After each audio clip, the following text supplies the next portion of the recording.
Have you ever wondered which super in Destiny 2 does the highest DPS or which super does the highest full super damage? Well, in this video, we're going to literally tell you about every single super in the game and exotic combinations and which ones really do the best. And as always, I have made a spreadsheet for this video, literally listing all of the different supers and exotic combinations you can think of, and that can still be found at my Discord, link in the description down below. And of course, cute animals on screen, because I like to look at cute animals. I know a lot of you guys like cute animals, and if you had a specific request for cute animals, let me know what you'd like to see for next time. But without further ado, let's go ahead and get into it. On screen right now, you can see my spreadsheet. All of its beautiful dark theme, color-coded pictures, numbers, information about DPS, full ammo damage for all the different exotics and the supers in the game, as well as charts down below in case you wanted a bit more of a visual representation. Now here's the thing. If you want to know what the best of the game is, it's right here, Falling Star. If you want to know the best for each of the classes, the top three are literally 3 different classes. If you want to know what the best for full ammo damage is, it's Raiden Flux with Arc Staff. Look, if you want to know what it is, it's easy. But if you want to know why it is, that's what we're going to talk about in this video. And some of these things will definitely surprise you. Something like Blade Barrage being all the way up here, or Dawn Chorus being all the way up here. So a lot of things surprised me,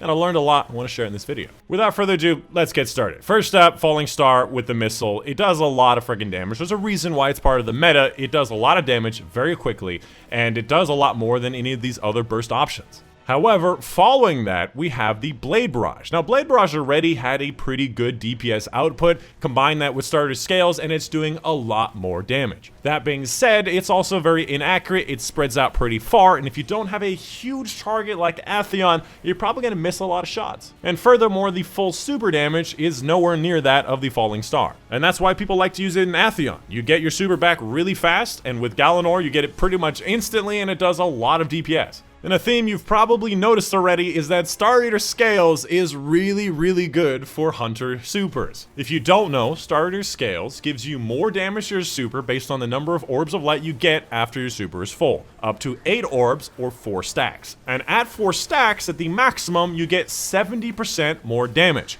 Keeping in mind that at 2 stacks, half that, you get 55% more damage. So you don't always have to go for the full Monty. That being said, 70% more damaging super is really good for every single super in the game. And the hunters in PvE are literally only useful for their supers and invisibility. So you're damn right, this exotic is really damn good. And I think it also makes you get your super faster. That's all. Yeah, I think that's also a thing. It's kind of crazy. After that, we have the top tree and bottom tree Nova Bomb for the Warlock, both of which are doing pretty much the same damage output and DPS. It really comes down to whether you actually hit the shots or not. Keep in mind that it also is not affiliated with any exotic choice. So when we get a Nova Bomb exotic that increases the damage of supers in general or Nova Bomb, it's definitely going to become part of the meta, just like Falling Star is now. However, you should also keep in mind this is the DPS and the damage output that it can do while you're using something like Nezarec Sin or Controverse Hold, a really good neutral game exotic. After that, let's talk about Dawn Chorus. Dawn Chorus is an exotic that I did not think was going to be this high, but when you look at the numbers, it's kind of crazy. And if you don't know, the way that Dawn Chorus works, at least for the super part, is that it increases the damage of your super damage for every burn stack that's on the target. And this is anything that causes literal burn. Some things are excluded, like Thorn doesn't count, Le Monarch doesn't count,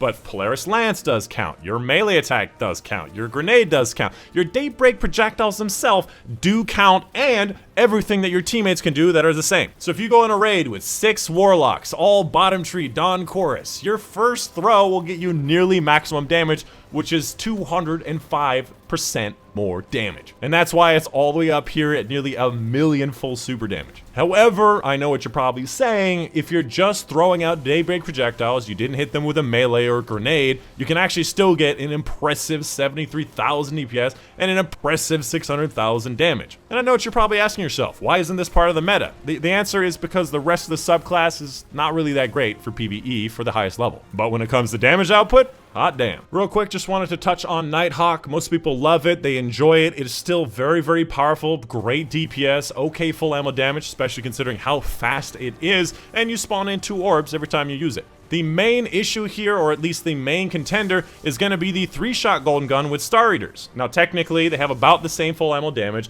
and they technically have a lot more DPS when it comes to Celestial. However, with the 3-shot golden gun, you spawn in 6 orbs rather than 2 orbs. After that, we have the full super damage king, the Arc Staff. Specifically, we have the Star Eaters and Raiden Flux. And this is again another contentious issue: which one is the best? When it comes to DPS, it's actually Star Eaters. When it comes to full ammo damage, it's pretty damn close, but it's Raiden Flux. Now here's the difference maker. Raiden Flux, you last in your super twice as long, which means you have that heavy resistance for twice as long, which means you have the aggro of your enemies for twice as long, which means you can chase down enemies for twice as long. And this is very important. I've actually and continue to use Raiden Flux in the highest level play. And not only that, they actually buffed Arc Staff this season in a bunch of different ways. So I recommend both of these for the Arc Staff because they're insane. Up next after that, we have the synthoceps, which is an exotic for the Titans. It gives you 50% more damage to your super and your melee whenever you're surrounded. And this applies to all of the supers, and you can literally replace a lot of different exotics with synthoceps. It's a great default exotic. And when it comes down to the different supers, Glacial Quake took the crown by quite a heavy margin. If you don't know, Glacial Quake creates a bunch of different stasis crystals, and when they explode, they do a lot of damage, especially considering most of the time with roaming supers,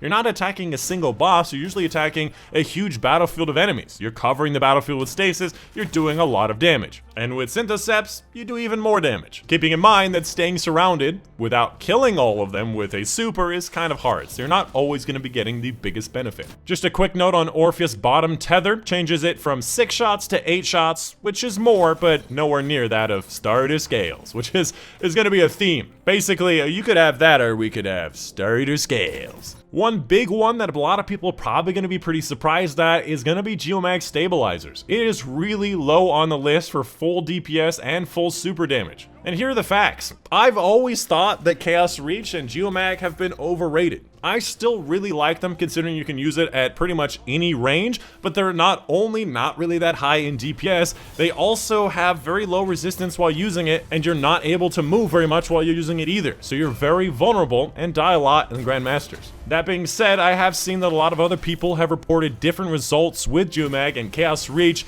There's potentially a mistake that I made there. Another exotic that I learned a lot about this time that I was pretty surprised at is going to be Stormdancer's Brace. And it technically did get buffed this season, allowing you to get super energy back after getting kills in your super. The regular perk, that's actually kind of crazy, triples the damage of your super as you get kills with it up to 5 stacks. That being said, getting kills with Stormdancer or Stormtrance in the highest level is not that dependable, and you'll probably use most of your super trying to get there. Another big one is going to be Doomfang. Pretty much for the same reason as Raiden Flux, it doesn't really increase the DPS by much, but it does make you last a whole lot longer. And technically, if you have 3 enemies on the battlefield at all times, the super will never end. Keep throwing your Sentinel Shield, you keep having super, lasting anywhere from 30 to 60 seconds pretty easily. Most supers anywhere from probably 8 to 20 seconds at their maximum. And furthermore, when it comes down to it, Sentinel not only has a melee option, it has a ranged option, and it has a defensive option. So there's a lot that goes into a super,